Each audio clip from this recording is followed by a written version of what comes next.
Welcome back to the Olympus Report, Demigods, Monsters, and Gods Alike.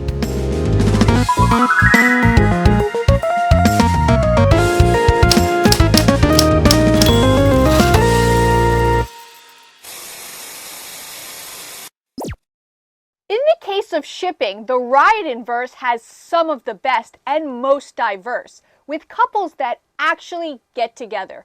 Here are my top 5 ships from the Riordanverse.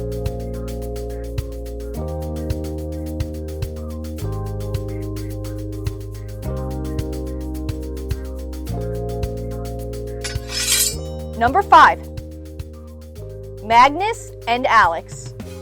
The gender-fluid Alex, who was introduced in the second novel, The Hammer of Thor, is exactly what Magnus needed to keep him in line. I absolutely loved watching this relationship develop.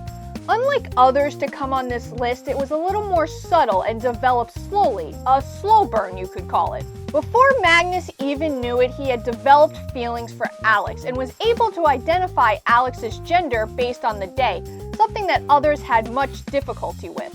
This quote describes their teasing dynamic perfectly. Well, that's fine. I'm not kissing you. Are you kissing him, TJ? Wasn't planning on it. TJ popped the last piece of his bagel into his mouth and grinned. I didn't say anything about, I stammered. I didn't mean, my face felt like it was crawling with fire ants.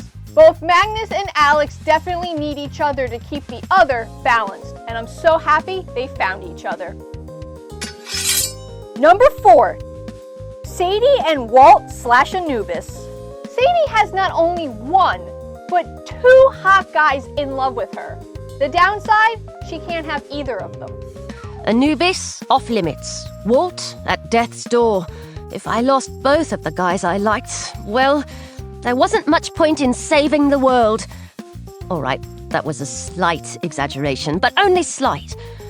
Poor Sadie. At least she has her priorities sorted. Throughout the Kane Chronicles, we see Sadie grow closer with both Walt and Anubis, forming what I'm sure was a Team Walt, Team Anubis situation. But with Walt dying, thanks to his curse, and Anubis being off limits, it seemed Sadie would end up alone. But thankfully, this wasn't the case. For the first time ever, Anubis took on a human host in Walt, allowing Anubis to visit the mortal world and allowing Walt to continue living. 2 guys in one. What could be better than that, right? Well, not according to Sadie. Sadie was actually pretty pissed about the whole situation at first, but after a long talk with her mom, she decided to give the 2 boys in one a chance, and I'm so glad she did. Number 3. Leo and Calypso. Over here at the Olympus Report, we're Team Leo forever and always. So I'm so glad Leo finally got his happy ending. Leo spent most of the heroes of Olympus feeling like a 7th wheel, with Hazel and Frank being together, Piper and Jason being together, and Annabeth and Percy being together. Leo definitely didn't have luck when it came to the ladies, but thankfully that all changed when he ended up on Ogygia. Leo met Calypso. Instant love, right? Wrong. They hated each other instantly. But most true love does start in hate. Over time, they came to understand each other and appreciate each other on a deeper level. Turns out Calypso was just looking for love in all the wrong guys. Turns out what she needed was Leo, who eventually came back and rescued her from Ogygia, which no other hero had. I really need a book all about these 2.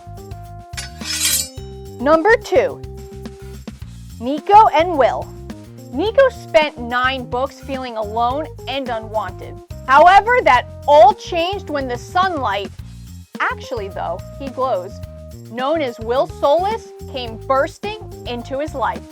Will, with his no-nonsense attitude, finally made Nico realize that others do care about him and that his home has been at Camp Half-Blood the whole time.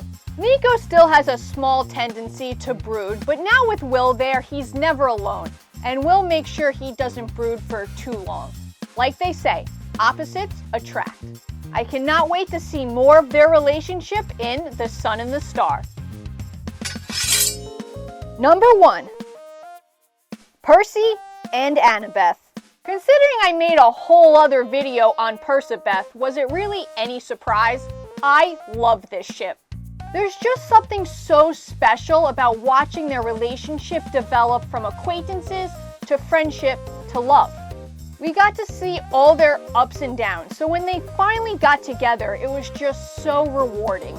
You can just feel through the pages how much they care about the other. And like I said before, they literally went to hell and back for each other. Whether it's dates in Paris, trudging through the sewers fighting giants, or running errands for the gods, Percy and Annabeth are just happy to be together and alive. Which ship from the Riordanverse is your favorite?